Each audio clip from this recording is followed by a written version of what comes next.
Hello and welcome back to another Indiana Jones Adventure Series action figure review.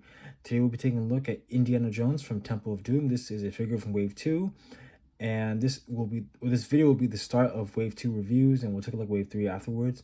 And this version of Indy is probably one of the best versions of Indy. This depiction of Indy, with the ripped shirt and everything, isn't my favorite depiction of Indy, but the figure is a pretty cool action figure, and it's a must-have for your collection if you plan on, buying Indiana Jones action figures.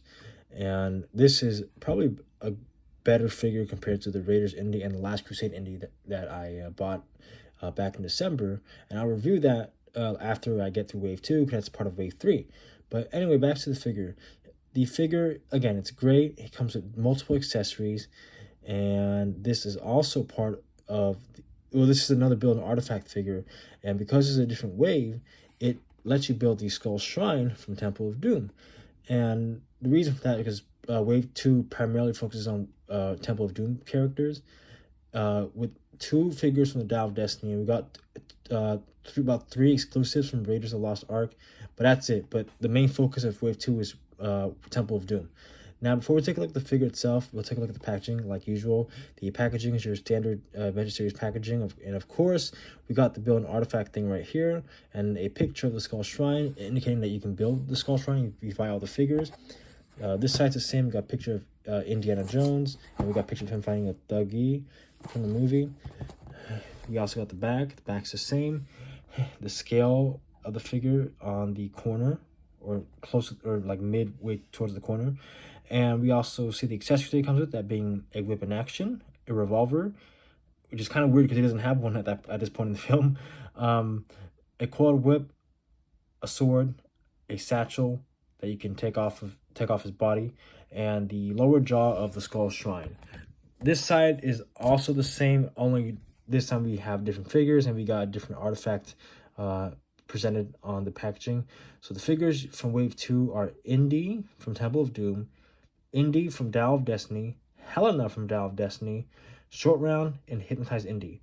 I know this wave came out last year, and I know that Dial of Destiny was a new film, but it doesn't feel right to have the two Dial characters in Wave 2 with other Temple of Doom characters. If it were up to me, I'd probably use these two figure slots for Mola Ram and Willie Scott, preferably this in her sacrificial ceremonial attire when she's being sacrificed to Kali.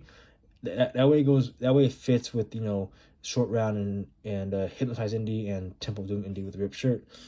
That's just me. And there's that for the packaging. Now here is the figure again, and articulation that he has is a ball joint the head, ball joint lower neck, hinged shoulders, hinged elbows, a ball joint on the ball joint on the wrist. He has like a kind of a ball joint on the waist, hinge hips, swivel thigh, hinge knees, and hinge ankles. Now the legs are a reuse of previous Indiana Jones, but the great thing about this one is that they actually molded, or they made a mold, a separate mold for the rip pants and exposed knee, and they just placed it on the action figure. Unless unless the entire leg is a new mold, but it looks like the same one that was used for other Indiana Jones's action figure. But yeah, it looks separate. The rip pants with the exposed knee looks separate. It looks like they molded that together, so there's a possibility. And this figure is a 10 out of 10 for me. I just think it's fantastic. They did a great job with the details in terms of the body, the outfit, the head sculpt, the hat. Head sculpt is kind of an improvement from the Raiders Indy, but still not Harrison Ford. So there's some gripe I have about the head sculpt. It does need some work on that, but it's better than the Raiders Indy. Hat is not removable, unfortunately. The detailing, again, is very nice from head to toe. Let's take a look at the back. The back looks pretty nice too. We have all the ripped holes on his shirt, and you see the wrinkles on his shirt too. And the satchel is back here. Looks nice. We also got let's see what else.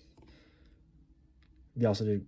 They also added the bandage on his hand, and for the face sculpt, I don't know if you can see it, but they added like a red mark to, like, you know, like a scar, or, you know, given that he's been fighting a lot of thuggies in the film. But yeah, not a bad figure. Accessories, we'll take. I know I showed the accessories back in the back of the packaging, but we'll take a look at them up close. Here's the sword. It's, you know, it's just a gray sword with a brown handle. The coil whip is the same whip that was packaged with Indy, as well as the whip in action. The revolver is the same revolver that was packaged with the Raiders Indy, and they packaged with Last Crusade Indy. The only difference is that it has a brown handle. Now, I know in the film, he uses a revolver at the beginning of the film when he's in Shanghai in his tuxedo, right? And after that, he loses the gun. And for the rest of the film, he doesn't have a gun, especially when he looks like this. And I know there's a scene where it's supposed to be a nod to Raiders, where he's confronted by the two thuggy swordsmen, and he reaches into his holster to shoot them, but he doesn't have a gun. And I wonder if giving him this gun, or giving the figure this gun, was an inside joke, or if it was complete the figure, or just both. Maybe all of the above. But yeah, it's kind of weird that he would come with a gun, because, like I said, at this point in the film, he lost his gun. He doesn't have one, so it's kind of you know, odd that they would do that. But I guess it's to complete the figure, I guess, given that he does have a holster. It's the same holster and the same gun belt from the Raiders Indy, and they reused it for the Last Crusade Indy. And I feel like this was also an inside joke to that scene. But yeah, other than that, same gun accessory. And yeah, and of course the jaw. I already assembled it, but this is the lower jaw of the skull shrine that he comes with. And of course, you buy all the other figures, you can, you know, get all the other parts and just build them together, and you get the skull shrine. Now, with that being said, great figure, and hopefully you guys do get this in your collection. And with that being said, thank you so much for watching. As always, be sure to like, subscribe, comment down below, hit the bell icon, and I will see you in the next video. Have a great rest of your night, and enjoy. Bye.